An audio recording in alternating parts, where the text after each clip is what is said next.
Good day, everybody, and welcome back to another episode of Art with Mr. Malik. I'm your host, Mr. Malik. You guessed it.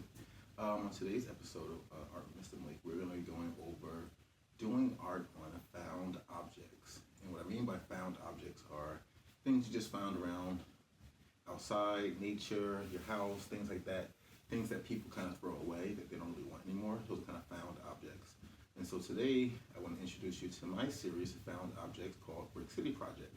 And what I have here are some bricks, regular bricks that I found from around my town, which is very old, one of the third oldest countries in the city of Newark, New Jersey. And I started painting scenes of Newark on the bricks. So different scenes and things like that, I started painting on the bricks to capture the history of the bricks, to tell my message as well.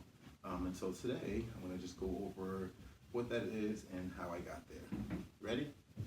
Come on down.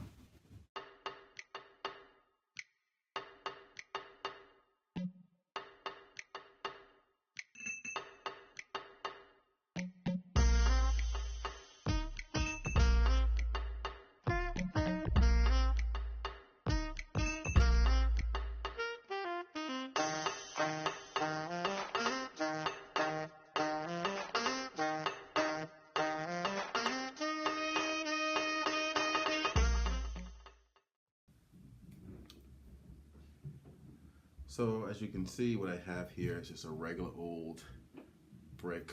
And what I discovered about bricks is they seem they look alike, but they really don't. There's companies that make different size bricks out of different materials, and so there's a whole bricking industry that I just never was aware of until I started doing this project.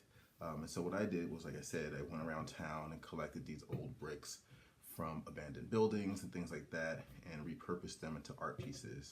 Not only are they a part of history, but they're now a part of art world, right? And so, again, my goal was to paint different scenes on top of it.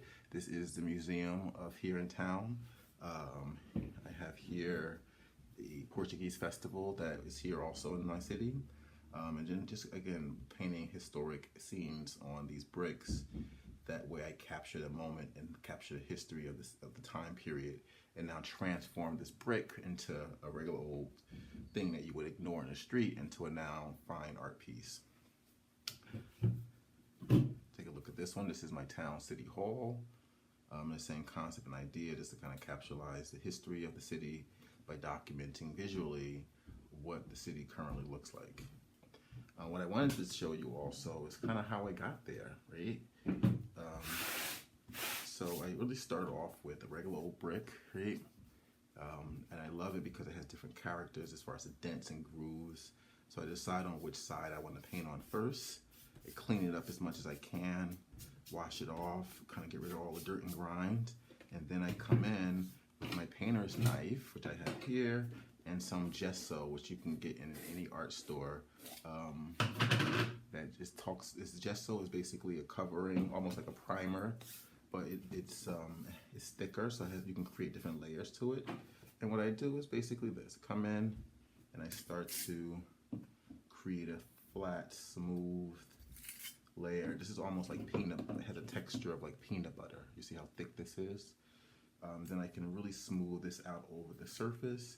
And by doing so, I create another surface that's now smooth and white and easier to paint on, right?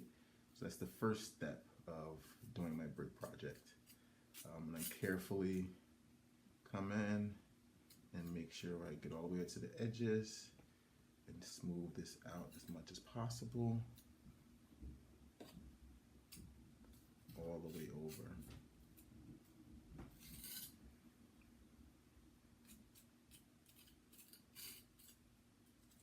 And maybe on the next episode, I'll show you guys an example of what happens when I paint the bricks.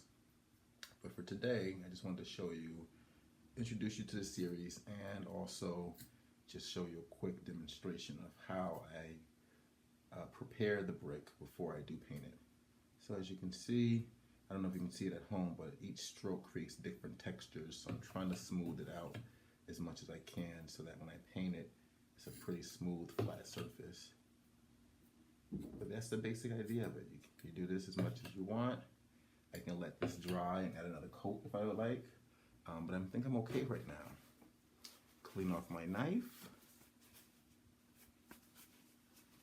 And that's how I prepare my brick for painting.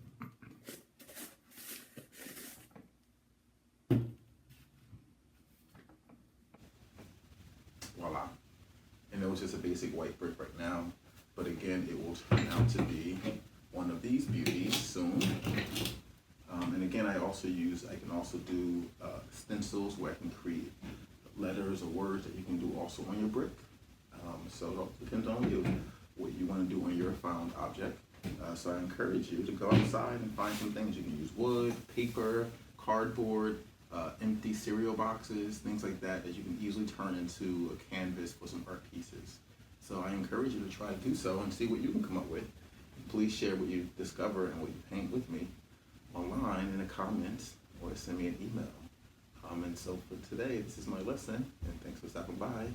Mr. Malik. Stay tuned for the next episode. Peace.